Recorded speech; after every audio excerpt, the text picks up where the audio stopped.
Good day mga ka-farmer.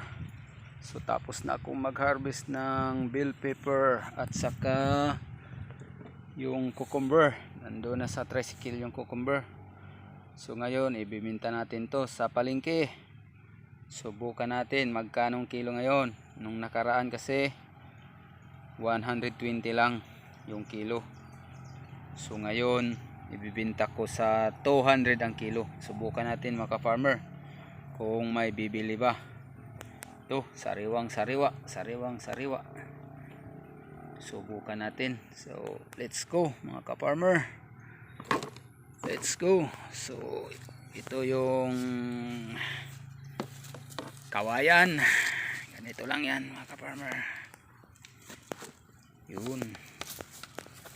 Kawayan sa magkabilang dulo. Yun. Kawayan lang yan. Yan lang yung setup mga ka-farmer, oh, para mas madali yung trabaho.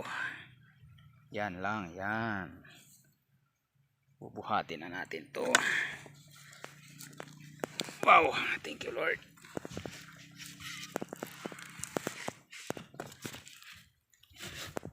Wow, thank you Lord. Let's go.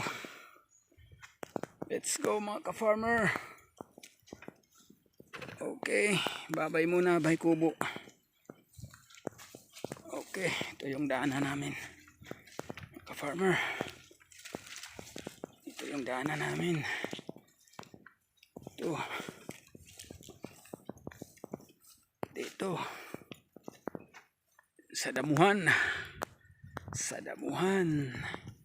Dito tayo dadaan.